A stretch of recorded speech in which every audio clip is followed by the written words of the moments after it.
Hello, everybody, and welcome to the October 2023 Outdoor Ethics and Conservation Roundtable. So good to have everybody here. And once again, I think we've got a great program for this evening. One I think a lot of people have been looking to hear from us for quite a while. So here's what we'll be talking about tonight. We'll start off with our safety moment, and then we'll go right to our main topic, which is challenges of Council Outdoor Ethics Advocates, past and present. Then Matt Durant has done a segment on dark sky and light pollution for us. Then we will move to FAQ from Scott Anderson on Leave No Trace Level 3 instructors. I'll have a couple of announcements, and then we'll have time for questions and answers and some discussion after we adjourn. So with that, let's get going. If you would please join me in the Pledge of Allegiance. Salute. I pledge allegiance to the flag of the United States of America and to the republic for which it stands, one nation, under God, indivisible, with liberty and justice for all. Scout oath. On my honor, I will do my best to do my duty to God and my country and to obey the Scout law, to help other people at all times, to keep myself physically strong, mentally awake, and morally straight. Scout law. A Scout is trustworthy, loyal, helpful, friendly, courteous, kind, obedient, cheerful, thrifty, brave, clean, and reverent. 2. The Outdoor Code. As an American, I will do my best to be clean in my outdoor manners, to be careful with fire, be considerate in the outdoors, and be conservation-minded. And with that, we'll move to the safety moment. Michelle? Up in the right-hand corner. It should say it's charging. Unmute myself. There we go. So right. for today's safety moment, we're going to talk about weather safety. If for those who were at Philmont at the national conference, we had that lovely storm come in on Saturday. That was enough to scare many of us. I happened to be on horseback when that big storm came in. So it seemed fitting to do a quick weather safety as we're entering the time of odd weather in the fall. I live in the north, so it was 94 last Monday, and we had a freeze warning yesterday. So we're at that time of year where storms come up quickly. Paul, can you go to the next slide? So plan ahead and prepare our weather safety. Baden-Powell advocated that young men spend a lot of time learning in and about the outdoors. And he said the open air is a real objective of scouting and the key to its success. However, we still need to be aware of our surroundings and their changing conditions, including what's happening with the weather. So severe weather such as tornadoes, lightning, hail, flash floods, and downbursts can be dangerous. Each requires a basic understanding of what to do so that yourself and your scouts stay safe. So of course, first and foremost, check that weather forecast before you head out. Prepare for the types of weather hazards that are associated with your destination. Use the weather hazards training online available through the my.scouting.org, which is required. So make sure that you keep that one up to date. And again, it's a great resource in the area and needs to be renewed every 2 years. Double check your weather conditions immediately upon arrival to verify forecasts. The weather can be integral in becoming lost or injured. If visibility becomes limited, respond quickly to gather scouts in your care. It's easy to get lost in the fog. And inquire about the location of any designated emergency shelters in the area if you're camping somewhere new. Make sure you know where those are at if you don't have immediate shelter. Next slide. Here are some good resources. So weather.gov, and for thunderstorm safety, they have these new books. So this one happens to be on lightning. They have it on heat safety, tornadoes, all kinds of stuff. So if you head over to weather.gov, there's all kinds of these posters that you can work with your units on when do we get inside, when do we stay safe, and stuff. So I encourage you to use some of those. They also have these brochures, so heat safety one-pagers Each year, the United States averages some 10,000 thunderstorms, 5,000 floods, 1,300 tornadoes, and 2 Atlantic hurricanes, as well as widespread droughts and wildfire. All of those events account for approximately 656 deaths a year and 15 billion in damage, and are responsible for some 90% of all presidentially declared disasters. So if you think about it, that's 1/3 of the US economy, some $3 trillion is sensitive to weather and climate. So this is something that we need to take seriously and look at and plan and prepare for as we head out, doing more hiking, backpacking, canoeing, kayaking. So all of our outside activities, we need to make sure that we are weather aware. With that, that's your safety moment for today. Thank you, Michelle.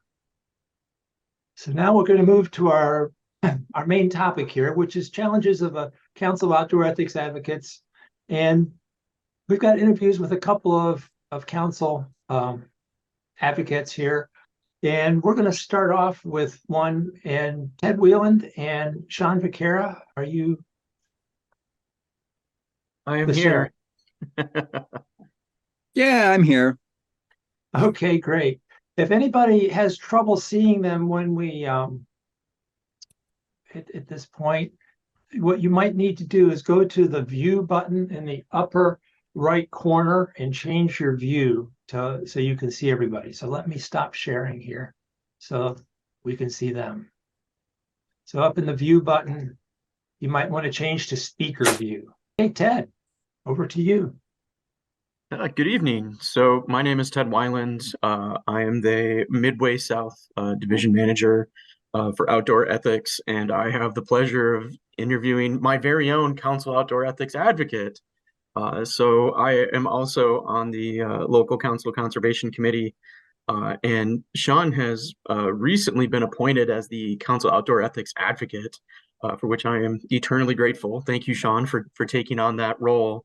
And so we've got a few questions that we want to share with the group, and feel free to kind of expound upon your experiences. But why did you want to become a Council Outdoor Ethics Advocate? Yeah, thanks, Ted. Good to see everyone this evening. So as I was introduced, Sean Vaquera, Hawkeye Area Council with Ted. I think want might be a strong word, but I mean, we needed one in the council. And it made sense as Conservation Committee Chair to really do dual service. I mean, as this group is put together, it's outdoor ethics and conservation, and we mirrored that organization in our local council on our Conservation Committee. So it made the most sense for us to be there. And I had what was then called Leave No Trace Trainer training, level 1 training now. And so I was able to step into that role and be, at the very least, a contact person and a point person, but also someone who could, at our Conservation Committee meetings, bring outdoor ethics to the table in places where it was relevant. Yeah, and we are definitely appreciative of your service. So So it sounds like in a sense it's like, well, you're the guy and we're kind of a small council. And so in that case, it made sense for us. In other councils, if you're a little bit larger, it may make sense to have two separates. So how did you get started with outdoor ethics? You mentioned that you are a level 1 trainer, the previous L&T trainer. And so what is your path to where you're at today? So the path was initially I was on the Conservation Committee as a member of our Conservation Committee. I think I started sitting on that committee in probably around 2014, and really it was just having the opportunity for a training that was local and in the area, and knowing that would be valuable training for me to have in order to serve my troop at the time, but also to just have another resource in the council. And so I went up to the training that I did for L&T level 1 training was in southern Minnesota, so it was close enough to be drivable for the weekend, and sort of that alignment of location and need for both my unit and the council is really what got me started. So, what have been some of the challenges, both as a Leave No Trace trainer and a council outdoor ethics advocate, probably more so, that you find with that particular role? So, what I found so far, I think probably the biggest challenge is just being a small council, like you mentioned, Ted. Kind of drumming up the interest in Leave No Trace training opportunities. So as an example, Conservation Committee organized and hosted an Earth Day celebration last April at our local scout camp. And what we decided to try, this was the first time we did this, but what we thought we would do is have a Leave No Trace training in the morning. So the LNT 101 course, units could come out for that, and Scouts BSA scouts could get that training. And then we had the Earth Day celebration with local organizations who came in. We did that in the afternoon. There was a lot of interest and attendance at the Earth Day event, and not so much for the Leave No Trace training. And I'm sure that some of that was just an alignment of when the training was being offered. I think maybe units and unit leaders not necessarily knowing the value of having their scouts trained there, and how it can help fulfill rank advancement requirements, how they can use that training to get the Outdoor Ethics Awareness Awards. And so I think moving forward, that needs to be something that we can consider, is to sort of align any training that we have with advancement and with other awards, and generally just kind of align it with the program overall. So it was a bit of a tough break that folks didn't see they weren't, I don't want to say they don't see the value, because any unit meeting that I've been to talks about Leave No Trace, but they just couldn't see the showing up for the training from somebody who knows can be an incredibly valuable thing. So are there plans to continue this camporee or this training in the council?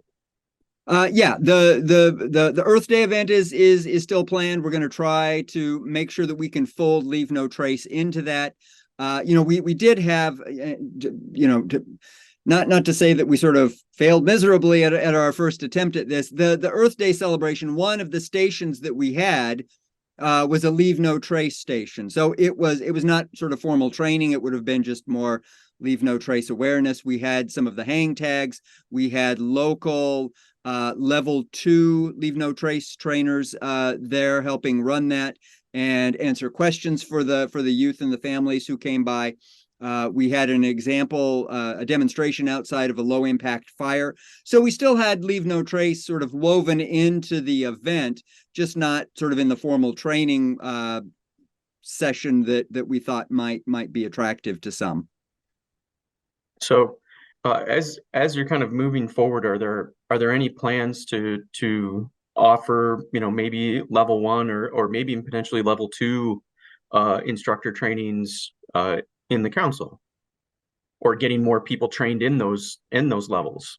Yeah, I think it would be great too. One of the things that we've talked about in our conservation committee is just other training type events that we can host at our scout reservation. We have in the past done the certified angler instructor course. We've got that on the books again. So we've done that kind of thing, and we've had some conversations about doing Leave No Trace training. Certainly level 1, I think, would be good. I think that would probably be the best place to start out, just to generate some interest and to increase our numbers of Leave No Trace trained adult leaders in the council. Yeah, and that when you get a kind of a groundswell of that, that can kind of generate interest in for some of those folks who might want to go on to level 2, and maybe like Michelle's course that'll be coming up next year might draw some folks to that. Yeah, Um, absolutely. Yeah. so for somebody who's considering taking on this role, do you have any sort of advice or words of wisdom that you can pass on that would help them have some of the same successes you've had? Well, words of wisdom might be kind of setting the bar a little bit high. But I think some of it is really having a good sense of what your council needs. And working with whatever committee is going to be relevant there. And I think that will help you gauge, is the council outdoor ethics advocate someone who sits on the conservation committee? I mean, does it work to sort of the model that we've had with the conservation committee chair sort of having that role? And sort of make sure that the model fits what your needs are. And I think sort of the related piece to that is also to make sure that whatever programming you decide to do, that it meets the needs of the units in your council, and then use knowing what those needs are as a way of generating interest, letting people know about it. I think one of the things that I found with conservation and outdoor ethics generally is, it's a part of the program that a lot of adult leaders may not be as familiar with. So anything that you can do to align it with program and be very specific and say, if you come to this event, right, you will tick off, requirements for this, and this, and then it's also, above and beyond, say something like service hours if somebody's out doing a conservation project. Yeah, that's some great advice. So I think we're getting a number of questions, and I see Mr. Michael Brand has his hand raised. So maybe we'll go to Mr. Brand first, and then deal with some of the questions in the chat. Sounds great. Thanks for recognizing my hand up, Ted. I apologize for not responding to your email earlier. One of the things that I wanted to talk about briefly on this call is, number one, I think this Outdoor Ethics Awareness Award that Sean talked about is extremely important. We talk about the outdoor code, and this is one of the 2 codes that we in scouting adhere to. And so if we really talk about the scout laws as how we live our daily lives, how do we live our daily lives to support the outdoor code? And it's through leave no trace, tread lightly, and land ethic. So what I tried to do was to send out challenges to each of my districts, key district volunteers, because they really had no idea about what was really necessary. And I said, I want you to do this over the next 2 or 3 weeks. I want you to memorize the outdoor code. I want you to go visit this video site for the National Park Service.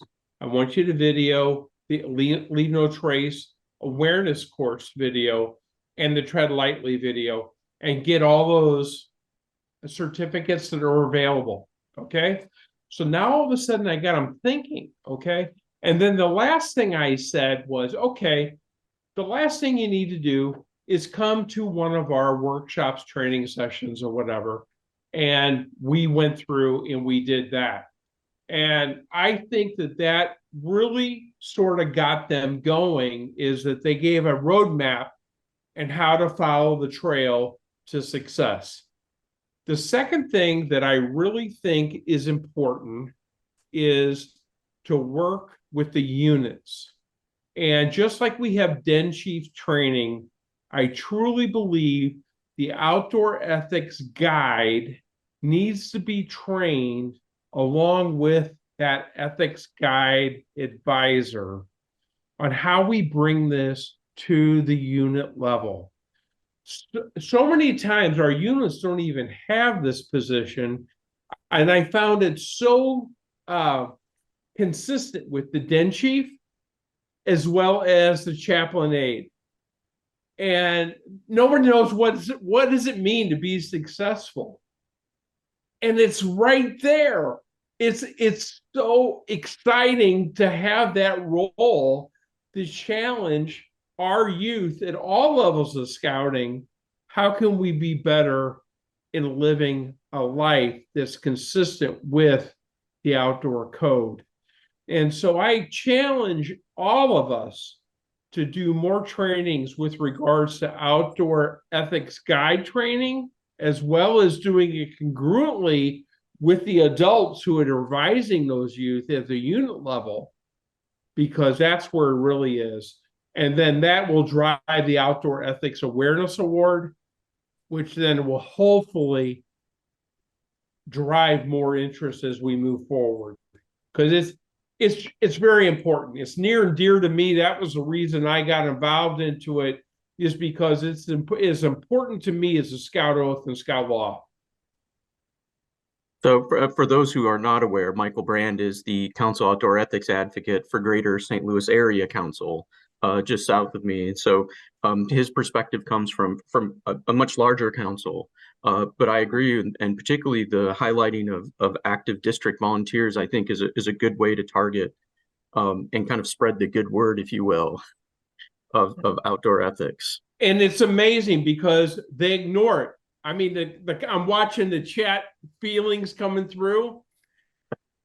It's nothing new, guys. You guys are experiencing everything that we experience. But that's why I say go to University of Scouting, run the classes, run the class on Outdoor Ethics Guide, run the class on intro, all these different things, because you will start to get those kids involved and light the spark. Don't give up. On that point, Ted, I was just wanted to hit a couple of the questions in the chat. Okay. One of the questions from Gary is, do you monitor outdoor ethics guides to see if they're prepared? I think that's probably council specific. There's not a formal training that outdoor ethics guides have to go to, but I know several councils, including ours here in South Dakota, when we have those types of trainings, whether it's den chief or whatever, I do offer an outdoor ethics guide and an outdoor ethics guide advisor training. And I'm guessing we could take a quick show of hands of how many councils do that and stuff. And you know, a lot of that's up to the unit to decide, but certainly offering as a COEA here in South Dakota, I've offered it in the past. Michael, I'm sure, has offered something or had somebody offer stuff. Sean, have you guys gone to that too? Offered a training?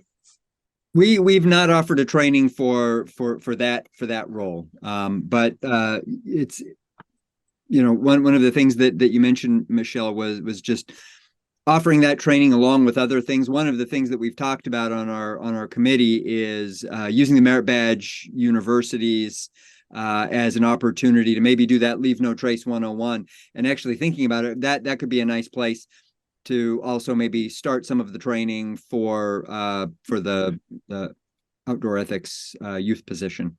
Michelle, as a follow-up question, I had somebody asking me for a syllabus on the training, and all I really have is the handbook. Do you have a syllabus? Nope, I took the handbook and made my own, because as a teacher, I do curriculum development. So that's what I did as well. But as a quote follow-up, I think that may be really important. The other thing that I did is I went out to Scouting U, and there's an outdoor ethics training module out there. It's like 8 minutes. That's a great little module to send in your newsletter to say, hey guys, take a look at this 8-minute training and add another thing to your training score sheet. And it's a great little kicker. some other things in the chat. I mean, we've got like 14, 15 messages in the chat. So I just want to touch in. I know Neil's had his hand up for a while. So, hey, bear with me for just a second, Neil. How do you find trained persons in your council? Paul, you want to talk about the website and how to get there these days and finding who are the representatives from the councils, if they have one? Yeah, you know what? I can't do that off the top of my head though. So let's take that as an action here we'll Right. post. So what we should do is when we post this to the website, we'll have a link there to find your council link. So And I think I saw Mark on too, didn't I? Isn't Mark on here somewhere? He might be able to speak to that here in a few minutes. yeah, and we'll include a link to the Outdoor Ethics Guidebook as well. And Yep. just to pipe in, the next interview is going to go quite a bit into the Outdoor Ethics Guide training. So Okay. Does anyone here have a handy list prepared of the specific advancement award requirements Scouts and Scouters can earn by taking different Leave No Trace trainings? Was a question. Again, I think that's on the website as well. So hopefully Mark's taking some notes and he can maybe post some links directly from one to the other. Looks like James said I create QR codes of the awards and post them at locations at summer camp. So that's a great idea to get that. Course manual for the Outdoor Ethics Guide.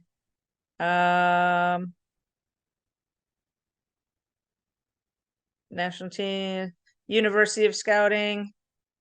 Zone coordinators. So otherwise, I don't want to take up too much time. So I'm looking for specific questions to what Ted and Sean were talking about. So looks like a lot of people are answering for us in the chat. So appreciate that. If you know the answer and you post it in, that's fantastic. So Paul, I'll let you go ahead then and introduce our next group. oh, unmute. Ted and Sean, have you finished with your? Yeah, I don't have any more questions for Sean. I think I've grilled him sufficiently. So Just didn't want to cut Sean off if he had more to say. That's all. Nope. If Ted doesn't have any more questions, I don't have any more answers. Great. Okay. Thanks. Our next council outdoor ethics advocate is Sarah Holtz from the National Capital Area Council. Sarah wasn't able to join us tonight, but she did record an interview with me earlier. So I am going to share that now. Hello, Sarah. Thank you so much for joining us to share some of the experience you've gained as a COEA. I know you've got a lot to share with us, and we're looking forward to hearing from you and learning from you. Thank you so much. So you're from the National Capital Area Council, right? Yes, so that's the Washington, D.C. area, includes parts of Maryland and Virginia. Okay. So I got to ask the first question. Why did you want to become a council outdoor ethics advocate? Okay, so it's pretty simple. My predecessor, Victor Munich, a person I very highly admire, asked me, and who would turn down that opportunity? That's easy enough. Yeah. So Sarah, how did you get started now that you're a COEA? So I inherited a really strong program from Victor, and then I decided to focus on 3 areas. So they were training, communications, and community. So for training, we were already doing the outdoor ethics orientation courses, and we were already doing the Leave No Trace level 1, formerly Leave No Trace trainer course. And then I decided that we could focus on outdoor ethics guide courses. And so we created a slide deck and a curriculum for our council. And over 100 scouts, I believe, have already taken that course. It's an in-person course, and we focus on a lot of activities and skills so that when scouts go back to their unit, they feel comfortable kind of replicating what they learned in the course with their units.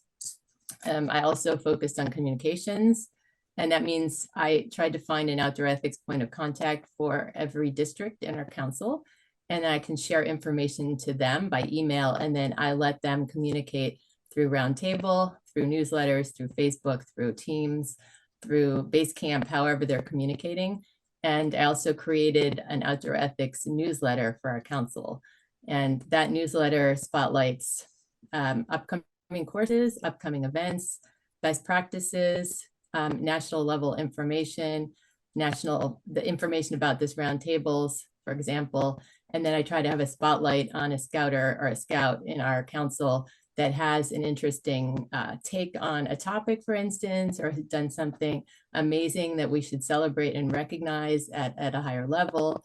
And that's just a good way to create community for us. And then third is community. So to have a sense of belonging and friendship among people in our council who are focused on outdoor ethics, to have a shared feeling that everyone's doing their best to contribute.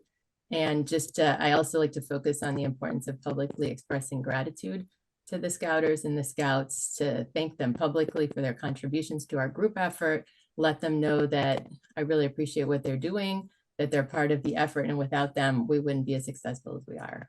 So that was the three kind of areas of focus for me. Awesome. Thank you. Yeah. So what would you say have been your biggest challenges as a COEA? So one that I find difficult personally is to hear scouters who make comments like, I didn't realize our council has an outdoor ethics committee. Or it's too bad our council doesn't offer outdoor ethics courses. Or, wow, it sounds like a great course, but I wish they would communicate that better because we didn't know that course was taking place. Or comment, well, situations like people are no-shows for a class. And you get disappointed because we have extraordinary instructors and we have a really great message. And when people are no-shows, you're just disappointed because you wish that they could have also benefited from that education. And then another challenge is just low registration for courses. And again, because we have such great instructors and they're very either free or highly subsidized, right, costing courses. So it's just, we wish more people would take the courses with us. So those are some of the challenges. Sarah, what do you think have been your biggest successes as a COEA? So, well, now we have an outdoor ethics guide course, and we've been teaching that in person, as I mentioned, and I think about 100 scouts have taken that course in NCAC. Now, obviously, we have a lot more units than 100, so we're missing a lot, but we also have a lot of scouts who now have skills in outdoor ethics, what they should do as an outdoor ethics guide, and also have confidence to be able to go and teach some of the activities that they learn in the in-person class that we offered. So they can do some games, they can do some activities, they can bring it to their units. So that's one. And then the other, is I already mentioned, is the newsletter. So I think that's a success because we've reached way beyond what I expected. I expected it to be kind of our own council newsletter. And now we have lots of councils subscribing and kind of hearing from us about what we're doing. So that's, and then the other one is I do think we have a sense of community. So I do feel that people are doing their best. I think, you know, they're contributing in ways they can at that moment. So if they're having difficulty at that time, that maybe next month or next year, they'll be able to contribute in a different way or more than they were in the past. So we're constantly just letting everybody see how they can jump in one course, one activity, one University of Scouting, you know, et cetera. And just by doing that, we have everybody contributing and we have a great program. Excellent. Hey, I have to ask you a question. What's that logo on your background there? Yeah, there we go. So we were really trying to focus on outdoor ethics for Cub Scouts in our council. And after we learned that the patch for the Outdoor Ethics Awareness Award was no longer, it had been retired for Cubs, we decided to create our own. And we had a contest in our council, and a scout, or a Cub who was in 3rd grade at the time, designed this. And we had a contest, and we chose this one, and then we made it into a patch. And so it's an actual patch. And what was really, really, really amazing, and actually one of my favorite moments in scouting, is that he did all the requirements to earn the award. And so we went to his pack. We played some games, we did some activities, and then we awarded all of those Cubs the award. And he was the first one to earn the NCAC Outdoor Ethics Awareness Award for Cubs. So he earned it. So that was really amazing. Everybody took pictures, everybody was really excited, and they all had this amazing patch. And then when people see the patch, they think it looks really great, which it does. It's one of the best looking patches I've personally ever seen in scouting. And so people want to earn it. And so then we get more people interested and they go and earn the award and learn outdoor ethics. Awesome. Yeah. Thanks, Sarah. Yep. So what are your future plans? Future plans. I mean, now that we're out of COVID, so I kind of started this job, right? Just as COVID, I was getting started and we have COVID. So we had to do a lot online, and kudos to you actually, Paul, for keeping the trainer program going at the time called Trainer, because we turned it to 100% virtual and we were able to get people trained as outdoor ethics trainers. Now, of course, level 1 in a time when we couldn't do in-person training. We know that we all prefer in person, but we were able to do our best and make it work. But now that we're back in person, I'm hoping to do more kind of social events. So I like the idea of getting people together, celebrating, for instance, when you won the National Outdoor Ethics Award, we had a party for you. We've had parties to congratulate people, to celebrate people, to thank them for their contributions to our committee and our efforts at the council level. And I think, you know, we know each other as people, as friends, not just as scouters. And so I think it goes a long way to everybody feeling part of the team and feeling like someone's noticing what they're doing. And I was really thankful for it. So that's probably the future plans. Okay, thanks. And so my last question for you here, what advice would you give to a new COEA just starting out? Advice. I would say start small and start with what you like to do, where your strengths are, where you feel most comfortable. Also see what you're starting with. So I was really lucky to have a really strong program, so I could just stay the course with what was already happening and add to it. So you really have to see where you are and also who you have on your committee. So in our case, in National Capital Area Council, we have a lot. We're really, really, really lucky to have a lot of master educators, what we call level 2 instructors. So, I mean, we can go far because we have a lot of people who are trained, a lot of people who have time to give and who have skills to give. So it really depends on what you start with and what you're able, you know, what you can do in the time you have available, because we all know it can take up your entire life if you're not paying attention and if you don't like kind of put boundaries on it. So, yeah. Thanks, Sarah. This has been really helpful. I hope this helps a lot of people here. And I hope folks have enjoyed all these photos that you shared too, because I think a lot of times seeing a picture adds an awful lot to some words. So thanks again, and best success, and keep it up. Thanks. Thank you so much. Hey, so do we have any other questions come in?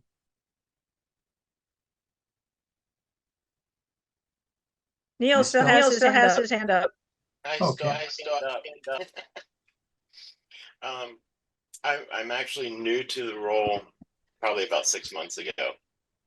But then our council is merging with another council, so things are kind of in flux. But when I first started looking at what the advisor does, or the advocate rather, I looked at some of the things that I remember from my childhood that made an impact on me. And do you mind if I share my screen real quick? I think you'd be able to. Okay. I'm not going to play the sound, but I'm sure a lot of you remember this if you're as old as I am. Oops. Guess I got to hit share.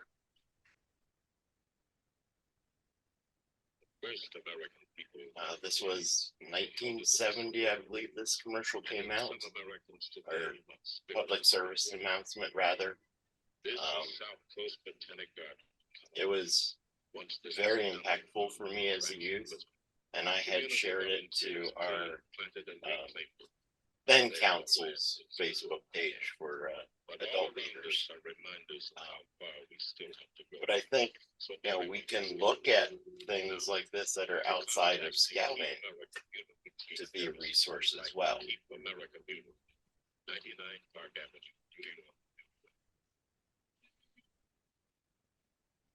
makes me want to cry. But that's all I wanted to say. Okay, thank you. All right, so were there, like I said, I was not following, have not been following the chat. Looks like quite a bit there. Is there anything, Michelle, to? Paul? Not question wise. So there were just people that were asking about how to get to different links, and we've been getting that taken care of while we've been talking. Paul? Paula, yes. Yes, there was a question that I thought was quite interesting. Is your patch in your council only for your council, or can other people earn it? The council is very happy to sell it to anybody who has $5 in their hand. That's what I remember.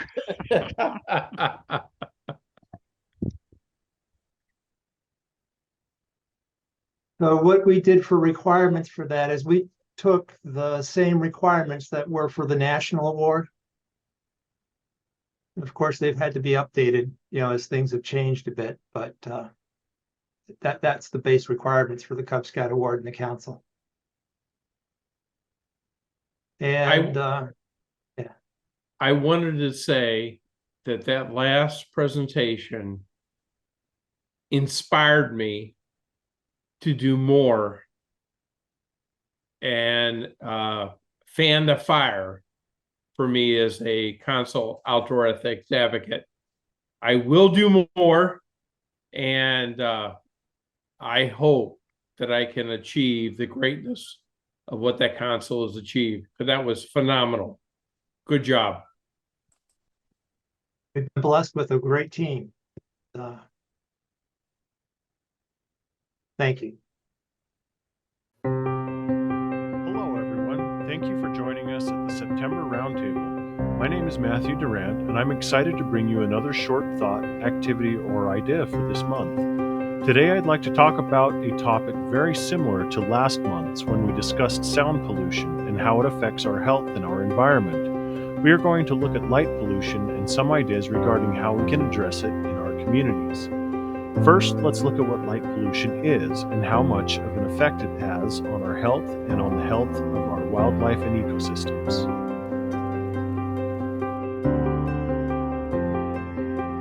What you're seeing is a light pollution map of the lower 48. Similar to the sound map we looked at last month, this shows how intense man-made lighting is throughout the country. It also reveals that because most of us live in large urban population centers, there are millions of us who have never truly seen the night sky in its full glory. Even those of us who live in fairly rural areas are still not immune from the glow of man-made lights. We have to be truly far away from civilization to really experience the stars. As you can see, there are very few locations like that left in the country.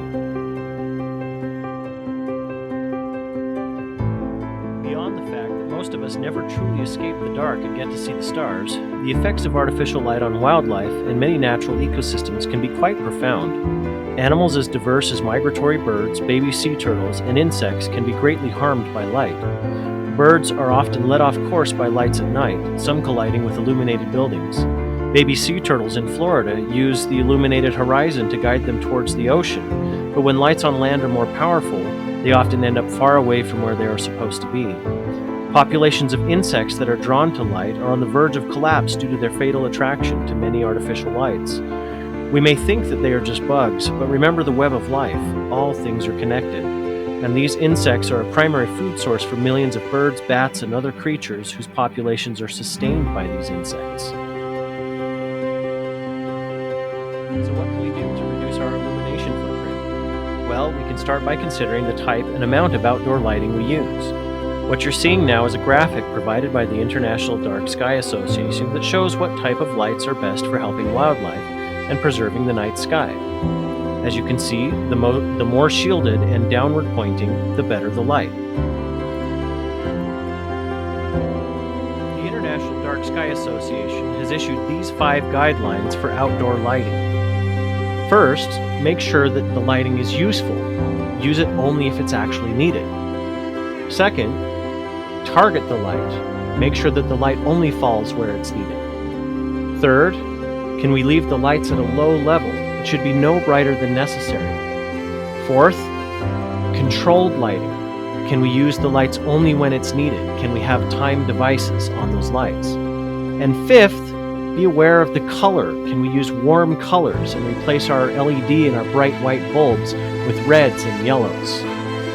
Doing these things and evaluating and replacing our outdoor lighting at home or perhaps at a unit meeting place would be a great conservation-oriented service project.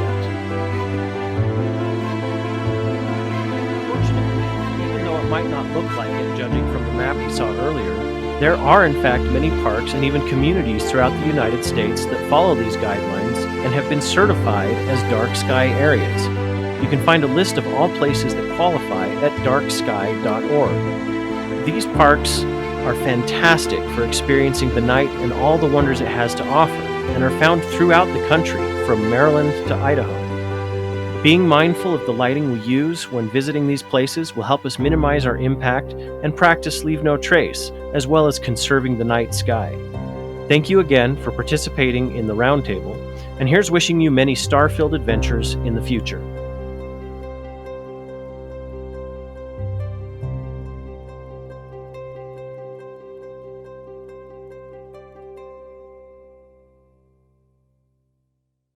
Thank you, Matt. Once again, thank you very much. Yep. Okay, Scott, do you have an FAQ for us tonight? I do, and please step on. Greetings, everybody. So the big question tonight was, how can I become a Leave No Trace Level 3 instructor? Now, greater detail of that question, if you'll step on the next slide. I am a Leave No Trace Master Educator and would like to know how I can become a Leave No Trace Level 3 instructor. Is there a course offered by Leave No Trace or by the BSA? What is the BSA training code for Leave No Trace instructor level 3s? Next slide.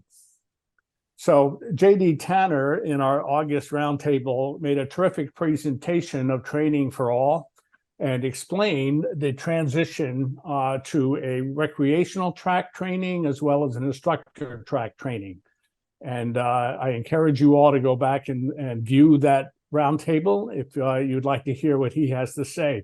Next slide.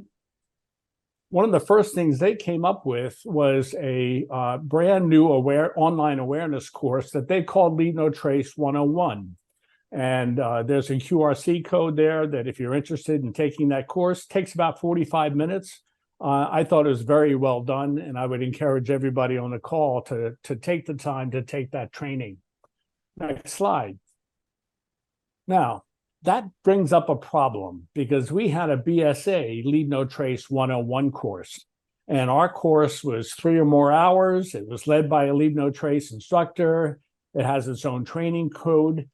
The Leave No Trace 101 course online is not a replicate or an alternative to taking our BSA Leave No Trace 101 course.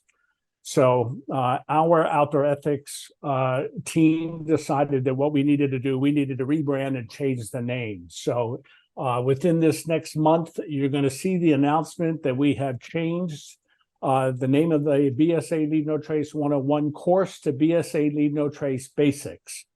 There is no other change in the course at this time. It is just a rebranding so that we're not confused with the Leave No Trace 101 online course that is being offered directly from the Leave No Trace website. I will tell you that our team is looking at this syllabus as well as our orientation course and our instructor courses and are looking to make changes and update them. And so I wouldn't be surprised if this curriculum does change over time. But for the moment, it's just a name change. Next slide. So Leave No Trace instructor training, JD did go over all this. The Leave No Trace Level 1 instructor, which was formerly the trainer course, it's still the 16 hours of skills and instruction training, is led by a Leave No Trace Level 2 instructor. You must recertify every 2 years. We are maintaining the same BSA training code, that D78 for anyone who has taken the trainer course or now what is called the Level 1 instructor course. I will say that the BSA Leave No Trace Level 1 instructor course does contain additional curriculum, which is focused on outdoor ethics in the BSA. Next slide. So Leave No Trace Level 2 instructor course is what was that Master Educator course, that 5 days of skill and instructor training. It is led by a Leave No Trace Level 3 instructor. It replaces the Leave No Trace Master Educator course. You must recertify every 2 years. And like the level 1 training, it's going to maintain the same BSA training code, that D79. So if you were a master educator and you had that on your in your training code, D79, it's going to be the same thing for, you'll be now called a Leave No Trace Level 2 instructor. The BSA Level 2 instructor course contains additional curriculum focused on outdoor ethics in the BSA, just like the Level 1 course does. So now to the question, Level 3 instructors. Now, all of them are trained and selected by the authorized course provider or trained directly by Leave No Trace. The Boy Scouts of America is a provider of Level 2 courses. Outdoor Ethics and Conservation Subcommittee, under the umbrella of Outdoor Programs and Properties, is the group that oversees that providership.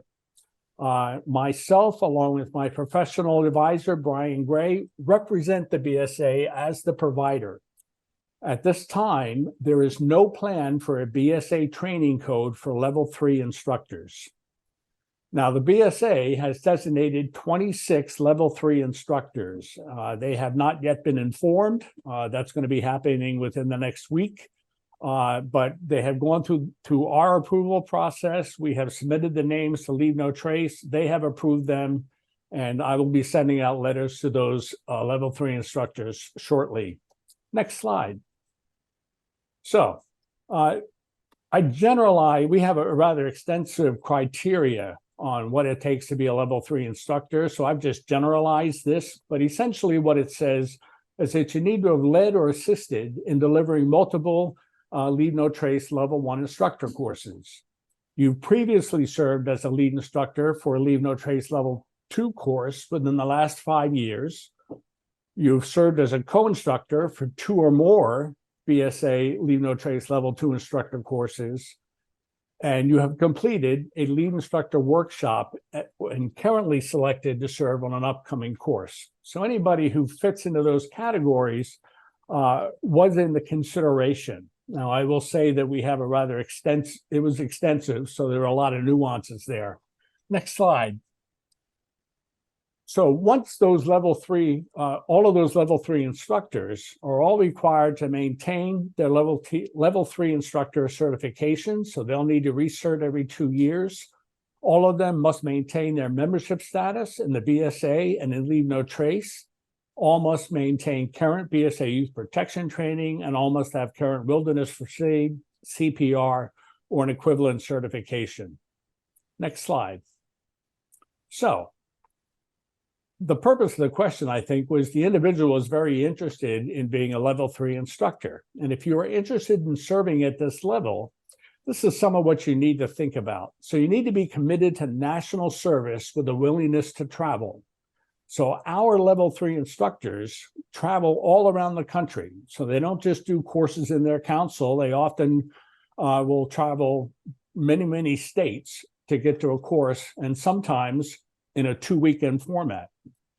You have to be willing to follow through with the lead instructor development process. And that process is leading and assisting in Level 1 instructor courses, co-instructing, being invited to serve as a co-instructor for Leave No Trace Level 2 courses, and accept the invitation to a lead instructor workshop. If you are interested in trying to become a Level 3 instructor, I would encourage you to reach out to your division managers. Next slide. And they may be able to assess your interests, assess where you are on that track, and may be willing to assign you to one of the many Leave No Trace Level 2 courses that we're offering around the country in the next couple of years. Next slide. So I do want to tell you the new Leave No Trace skills course, that recreational training, can be offered by anyone who is a level 1, 2, or 3 instructor. It is 16 hours of Leave No Trace skills training. At this time, there is no additional additions to the syllabus for a BSA to run that course. It is strictly the course as it is defined by Leave No Trace. And we have requested a BSA training code. I don't know how quick that will happen, but at some point in time, I would suspect that that will happen. Additionally, my team is working on ways to provide a good workshop training for Leave No Trace by updating that Leave No Trace basics course and the orientation course. And that might be a better alternative for scouts, particularly, rather than the 16-hour commitment of the skills training. But I would encourage everybody, if they are interested in offering that new Leave No Trace skills course, to please proceed. The training agreement that the BSA has, and next slide. Yeah. So the BSA does have a blanket training agreement with Leave No Trace, and this covers all council-sponsored courses, whether they are Leave No Trace Level 1 instructor courses, Leave No Trace Level 2 instructor courses, or Leave No Trace skills courses. Any council-sponsored of those 3 courses fits under that blanket training agreement. And all must complete the request for authorization process in order to make that happen. And that's all about liability, both for Leave No Trace and for the BSA. Next slide. I think that's all I had. So listen, thank you all for being here. I love the presentations tonight, so thank you, presenters. And thank you all for what you do to support outdoor ethics and conservation and scouting. That's all I had. Thank you, Scott. All right. So everybody, we're coming close to the end of the roundtable here. And once again, I'm asking for your feedback. And for those of you who have given feedback before, give feedback again this time, please, because we changed the questionnaire. So we're asking some different questions this time. And your feedback is so important for us to understand what are the topics that you want to hear, what's going to help you be successful in your council. And so please do take a few minutes and give us your feedback. I have a couple of courses for 2024, Leave No Trace Level 2 instructor courses. I almost said master educator, but I'll get trained yet. And there will be more coming as things get worked out. So looks like 2024 is going to be a good year for Level 2 courses. So please, if you're thinking about it or you know somebody who is a great candidate for one of these courses, start to work on that right now. And if you're looking for help scholarship-wise, there are scholarships available. The Dan Howell Scholarship is available, and that information is all available and the links on the screen. And once again, this will all be posted on the website in several days. So for a roundtable minute, I take something a little bit of a different tack this time. This is from Pope Francis. By learning to see and appreciate beauty, we learn to reject self-interested pragmatism. If someone does not learn to stop and admire something beautiful, we should not be surprised if he or she treats everything as an object to be used and abused without scruple. I think that's so true. So every time you're outdoors, and particularly when you're outdoors with youth, make it a point to look at the beauty around you and get other people to take a look, stop and consider the beauty and appreciate it. I think all too many times we just don't take the time to stop and do that. And I think it's so important. Finally, once again, the feedback form. And next month, we'll be talking about Leave No Trace cooking practices and recipes. So Mark Hammer will be leading us next month. And so I hope to see everybody then. Thank you so much. I believe that's the end of it. And have I if you don't want to fill out the questionnaire, send us an email. Have I gotten that message across very well here? Anyway, thank you so much to everybody for joining us tonight. I'm going to stop the recording now, and we're going to hang around if people want to have some discussion or have some questions. Thank you.